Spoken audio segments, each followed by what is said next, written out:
ओम सूर्याय नमः। स्वागत है आप सभी का मेरे एच.एस. भारद्वाज यूट्यूब चैनल पर। आज मैं आपको छठ पर्व के बारे में जानकारी दूंगा। छठ पर्व की यह इतनी महत्वता है कि इस व्रत के करने से पुत्र सुख प्राप्त हो जाता है, संतान की रक्षा होती है, हर प्रकार की मनोकामना पूरी हो जाती है। साल के कुछ ऐसे पर्व होते हैं, ऐसे व्रत होते हैं जो बहुत ही महान व्रत होते हैं। उन्हीं व्रतों में से है छठी मैया का यह व्रत।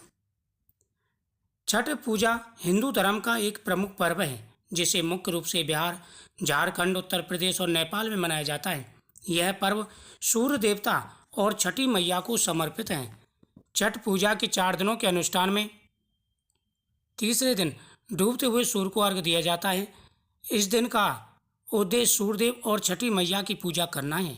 छठ पूजा का आरंभ कार्तिक माह के शुक्ल पक्ष की चतुर्थी तिथि को नहाय खाए की परंपरा के साथ शुरू होता है। यह पर्व 4 दिनों तक चलता है। दूसरे दिन खरना की रस्म पूरी की जाती है। तीसरे दिन यानी कार्तिक माह के शुक्ल पक्ष की षष्ठी तिथि को डूबते हुए सूर्य को अर्घ्य देकर छठ पूजा की जाती है। छठ पूजा के चौथे दिन सप्तमी तिथि को उगते हुए सूर्य को अर्घ्य देकर छठ पूजा का समापन किया जाता है। सूर्य देवता को जीवन का आधार और शक्ति का प्रतीक माना जाता है। उनकी उपासना से न केवल शरीर में ऊर्जा का संचार होता है बल्कि मानसिक और आध्यात्मिक स्वास्थ्य भी मजबूत होता है। वे नवग्रहों में एकमात्र पृथक देवता हैं जिन्हें अपने भक्त पृथक देख सकते हैं और उनसे ऊर्जा प्राप्त कर सकते हैं, आशीर्वाद प्राप्त कर सकते हैं। सूर्यदेव जिनकी कुंडली में अच्छे हों उन्हें पुत्र का योग सुख प्राप्त होता है, पुत्र का योग बनता है, उनका व्यापार अच्छा चलता है, सरकारी नौकरी के योग बन जाते हैं, स्वास्थ्य अच्छा रहता है, हर प्रकार की मनोकामना पूरी होती है। छठ पूजा में तीसरे दिन डूबते हुए सूर्य को अर्घ्य देने की परंपरा है। डूबते हुए सूर्य को अर्घ्य देने का विशेष महत्व है क्योंकि यह समय प्रेतात्मक रूप से जीवन के संघर्षों और कठिनाइयों को समाप्त करने और नव जीवन का आरंभ करने का संकेत है। डूबते हुए सूर्य की पूजा करके व्यक्ति जीवन में आने वाले अंधकार को दूर करने और नई ऊर्जा के साथ अगली सुबह का स्वागत करने की शक्ति प्राप्त करता है। डूबते हुए सूर्य को अर्घ्य देने के दौरान सूर्य देव की विशेष रूप से आराधना की जाती है। जो व्यक्ति भगवान सूर्यदेव की तथा छठी माता की पूजा करते हैं उनकी हर मनोकामना पूरी हो जाती है। पौराणिक मान्यताओं के अनुसार प्रत्युषा सूर्यदेव की दूसरी पत्नी मानी जाती है। कहा जाता है कि सूर्यदेव के डूबते हुए स्वरूप के माध्यम से उनकी पत्नी प्रत्युषा की पूजा होती है ताकि शाम का समय भी सुख, समृद्धि और शांति का आशीर्वाद प्राप्त हो सके। मान्यता है कि जब सूर्यदेव अपनी पत्नी संज्ञा से अगर अलग हुए तो संज्ञा के रूप का विस्तार प्रत्युषा और छाया के रूप में हुआ था। प्रत्युषा और छाया दोनों ही संज्ञा के विभिन्न रूप माने गए हैं। सूर्य के अस्त होने का समय प्रत्युषा का प्रभाव बढ़ता है, इसलिए डूबते हुए सूर्य को अर्घ्य देते समय प्रत्युषा की भी पूजा की जाती है। यह पूजा समस्त जीव जंतुओं को ऊर्जा प्रदान करने के लिए सूर्यदेव की प्रति कृतज्ञता व्यक्त करते हैं। कथा के अनुसार प्राचीन समय की बात है, एक राजा था। राजा प्रियव्रत और उनकी पत्नी का नाम मालिनी था। राजा प्रियव्रत बड़ा ही धर्मात्मा था और अपनी प्रजा का पुत्रवत पालन किया करता था। उसके राज्य में कभी कोई किसी भी प्रकार की परेशानी नहीं थी। लेकिन राजा को एक ही दुख था कि राजा के कोई संतान नहीं थी।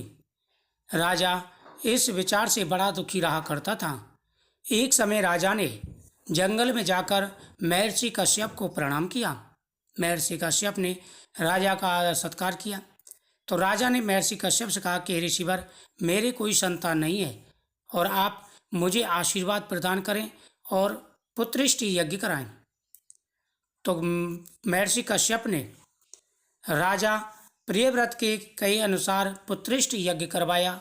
उसके प्रभाव से राजा को पुत्र सुख प्राप्त हुआ, लेकिन वह पुत्र मरा हुआ पैदा हुआ। इससे राजा और दुखी हो गया। राजा के मन में खिन्न विचार आ गए। अब उसने अपने शरीर को त्यागने का विचार किया। राजा जंगल में गया और जैसे ही अपने शरीर को त्यागने लगा उसी समय छठी माता प्रकट हुई। उन्होंने कहा, हे राजन, मैं छठी माता हूँ, मैं छठी देवी हूँ और मैं तुम्हें पुत्र प्रदान करूंगी, तुम्हें आशीर्वाद दूंगी, तुम मेरी पूजा करो। कार्तिक मास के शुक्ल पक्ष की षष्ठी तिथि को षष्ठी माता ने आशीर्वाद दिया था, तभी से यह व्रत चल रहा है। राजा प्रियव्रत और उसकी पत्नी माली ने यह व्रत किया, जिसके प्रभाव से षष्ठी माता ने उन्हें पुत्र प्राप्ति का आशीर्वाद दिया और उनके सुंदर पुत्र पैदा हुआ। तो सूर्यदेव की कृपा से और छठी माता की कृपा से सभी प्रकार की मनोकामनाएं पूरी हो जाती हैं। यह व्रत पुत्र प्राप्ति का व्रत है, पुत्र की रक्षा का व्रत है। इस दिन भगवान सूर्यदेव को अर्घ देते समय लोटे में चावल तथा लाल पुष्प ये चीज़ें जरूर डालें, थोड़ी सी रोली डालें, मीठा डालें, शक्कर डालें, सूर्यदेव को अर्घ दें। भगवान सूर्यदेव और छठी माता हर प्रकार की मनोकामना पूरी करती हैं। यह व्रत इतना प्रभावशाली है कि द्रौपदी ने भी यह व्रत रखा था। जब जुए में पांडव राज हार गए थे और बड़े परेशान थे। ओम भास्कराय पुत्रम देहि महातेज से धीमहि तन्नो सूर्य प्रचोदयात्। अगर इस मंत्र का छठ पर्व के दिन जाप किया जाए, भगवान सूर्यदेव का पुत्र प्राप्ति मंत्र है ये। अगर इस मंत्र का जाप किया जाए तो भगवान सूर्यदेव प्रसन्न होकर के पुत्र प्राप्ति का आशीर्वाद देते हैं। ओम भास्कराय पुत्रम देहि महातेज से धीमहि तन्नो सूर्य प्रचोदयात्। इस मंत्र को लिख करके रख लें और इसका जाप करें। जब पांडवों का राज चला गया तो भगवान श्री कृष्ण के कहने पर पांडव द्रौपदी ने यह छठ पर्व का जो उत्सव मनाया था, छठी माता की पूजा की थी और छठी माता के आशीर्वाद से, देवी षष्ठी के आशीर्वाद से उन्हें दोबारा से राज्य की प्राप्ति हुई। तो बहुत बड़ा ये पर्व है, बहुत बड़ा उत्सव मनाया जाता है। 3-4 दिन का ये उत्सव होता है, 4 दिन का होता है। पहले दिन नहाय खाए होता है, फिर खरना होता है, फिर सूर्यदेव को अर्घ दिया जाता है, डूबते हुए सूर्यदेव को, फिर चौथे दिन उगते हुए सूर्यदेव को अर्घ दे करके इस व्रत का समापन किया जाता है।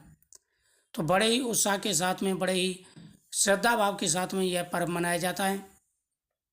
इसमें पवित्रता का विशेष रूप से ध्यान रखा जाता है और घर में साफ सफाई का विशेष रूप से ध्यान रखते हैं। घर के अंदर कोई भी तामसिक भोजन नहीं बनता है, सात्विक भोजन बनता है और पूरे नियम के साथ में यह व्रत रखा जाता है। जैसे आपके शुरू से नियम चले आ रहे हैं, उसी प्रकार से आप पूरे नियम के साथ में ये व्रत रखें, आपकी हर मनोकामना पूरी होगी। लेकिन पुत्र प्राप्ति अगर आपको नहीं हुई है तो आप ये व्रत रखें, और व्रत भी ना रख सकें तो पूजा करें और इस मंत्र का जाप करें जो मंत्र मैंने आपको बताया है। ये मंत्र लिख करके रख लें, बहुत ही प्रभावशाली और चमत्कारी मंत्र है। मुझे उम्मीद है आपको ये जानकारी अच्छी लगेगी। वीडियो को शेयर करें, चैनल को सब्सक्राइब करें। ओम सूर्याय नमः। जय छठी माता की।